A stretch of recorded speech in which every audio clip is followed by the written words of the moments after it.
Hi, welcome back.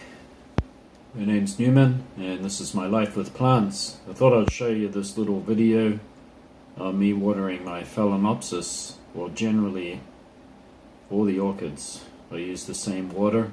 You will see a variegated one here called Leaf Oracle, and this one here is Joho Pink Girl. Joho Pink Girl is in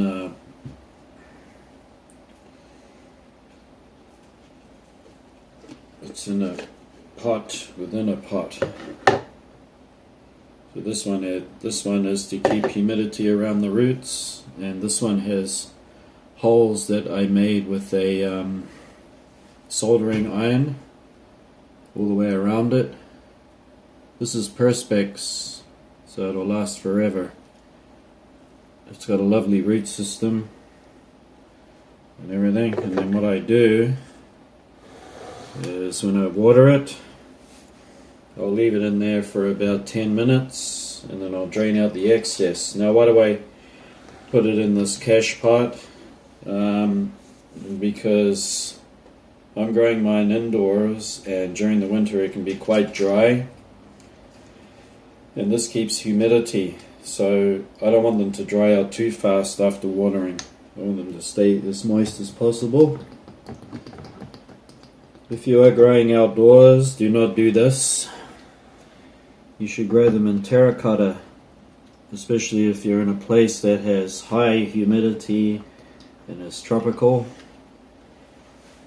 Then you want to grow your Phalaenopsis and all your orchids in terracotta pots, because they're going to be moist a lot of the time. You don't want any more than that. But this is for indoor growers. The water I am using, see, it's kind of getting the water in there. It's just going to soak for 10 minutes. So the water I use is dolomite lime, and I put it in a little bottle that has a little nozzle on the end that I can squirt it out, and I just put about a tablespoon of the dolomite lime, and it's been mixed up in water, and I squeeze it into here because all plants like magnesium and calcium. And then I put just the tiniest fertilizer, very mild fertilizer, because I just don't want the salts building up in the medium, and orchids don't need a lot at one time.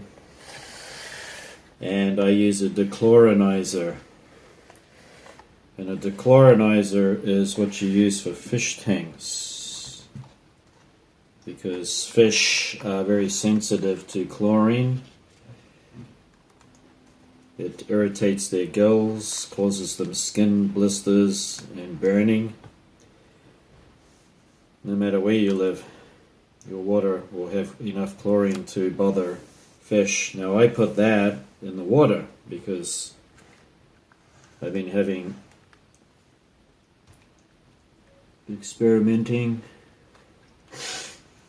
and I noticed that if I put dechlorinator, which is just a couple of tiny little drops in about a liter of water, it has been preventing my super sensitive tropicals, which is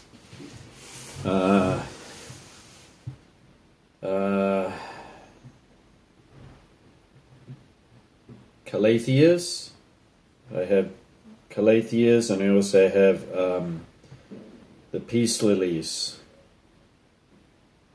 spermatophyllums, I think you call them, technical word. The other ones that show up with the brown leaf tips because of impurities in the water, so they're much healthier having just that little bit of dechlorinator. It means that it might take away, I don't know, beneficial calcium and magnesium. I don't know, I'm not an expert on it. So what I do is I just put dolomite lime. I'll just show you. Give me a second. Okay,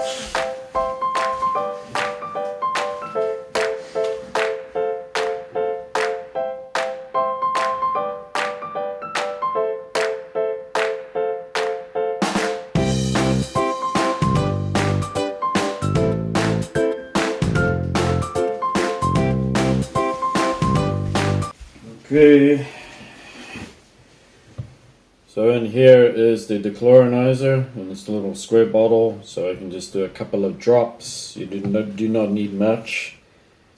In here is dry chalky dolomite lime, and I put a teaspoon into water in the squirter. I don't shake it around because I just wanted to,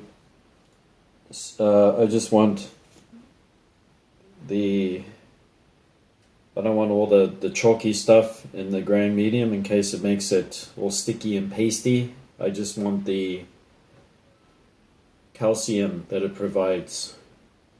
So using this, I squirt it into here, probably a couple of tablespoons. I don't really measure it. As you know, magnesium and calcium is what builds strong leaf tissue on all plants. And nitrogen and phosphorus is the stuff that gives the plants growth. It stimulates growth and flowering. But it's the magnesium and the calcium that actually makes it strong, kind of like bones, you know. The bones of the plant. One other thing that I have problems with is that we have extremely hot summers here. We can have 35 degrees daily outside, and the air conditioner has to be on most of the time inside, or it is unlivable, especially the monsoon. Although the monsoon is much cooler, it will go down to about 20 degrees. It'll even get cooler than that because it's just a constant mist of rain. It really doesn't rain, it's like a mist. It's like this fine mist in the air. And it totally blocks out the sunlight. So it can get extremely humid, almost 100% saturation in the air. And at that time, we have to keep the air conditioner on, just so that we don't get so humid inside. And it's impossible to open windows to get fresh air. It just lets in steamy, moist air. And that's probably why a lot of these countries in Asia developed such good air conditioning systems, because of the conditions that we have here. Anyway, this one has 2 flower spikes. It's been growing in a cash pot too. Ugly one is just a 2-liter drink bottle that I cut down, and that pot sits inside that one. I'm going to drain all the water out and then tip this upside down, because I don't want water in there. It seems to hurt the roots, although I'm not doing semi-hydroponics because I'm not able to do it in my environment because of the summers, as I said, with the high humidity. Even though we have an air conditioning system, these plants suffer big time. A lot of the time in the summer, actually, the root system can be compromised. It can rot. So I don't want to do semi-hydro. It's just too humid in the summer for that. So I do it this way. So if it does come to the time when it gets just too humid, even indoors, I would just take it out of its cash pot so I can get extra air circulation. Anyway, you can just have a look for yourself. This one's got a lean to it, but I don't mind growing my Phalaenopsis natural. This one's standing upright. It's got some tissue stuck in there because I have a tillandsia that I water often, and sometimes it drips, so I just don't want it going into the crown. I've had this plant for going on 5 years now. I got it in very late December, and it was on special, and I had the tag in there with a picture of the flowers, and it said fragrant, although I didn't think so. I just thought, oh okay, I'll just give it a go. It was discounted. It was healthy. It just had a bare flower stem on it. All the flowers had dropped off. And then I grew it, and the first time I remember it flowered, it sent out such a great fragrance. So this is my only fragrant Phalaenopsis I have. I don't have any of the Phalaenopsis Soho hybrids, not yet anyway. I might in the future.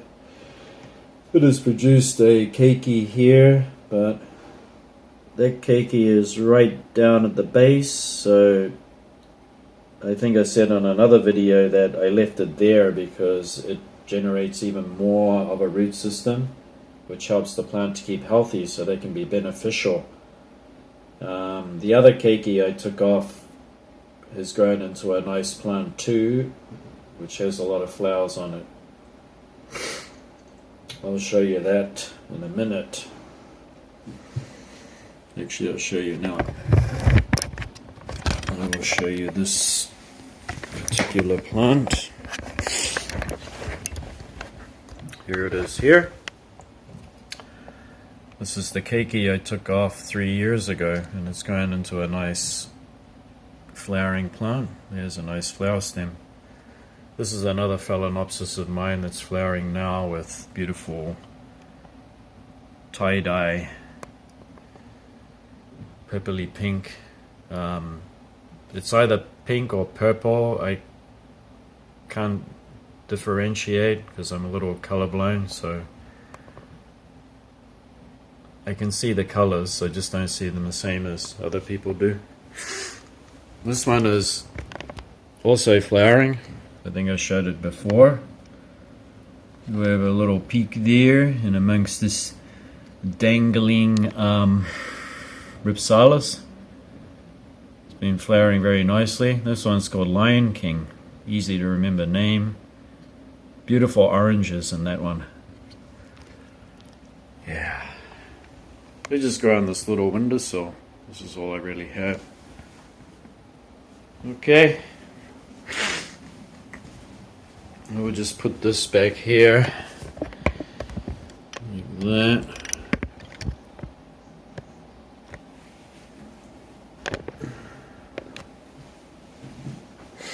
Okay. I'm just going to drain these out and then turn this video off. So thanks for watching, and stay tuned. We're going to have some more videos coming up soon because it's getting into spring, and that video will be on me putting out my other orchids, my other tropicals, into the growing space out on the balcony that is got 50 or 80% shade cloth this year around, because it is just totally exposed to 100% sun, and that's just a bit too much, even though that the cattleyas can take it but not thrive. They kind of just, get stressed out too. Makes it harder for them to stay moist and grow correctly. Anyway, that's all for now. Thanks for watching, and I hope you found this interesting and you learned something. And until next time, we'll see you. Bye.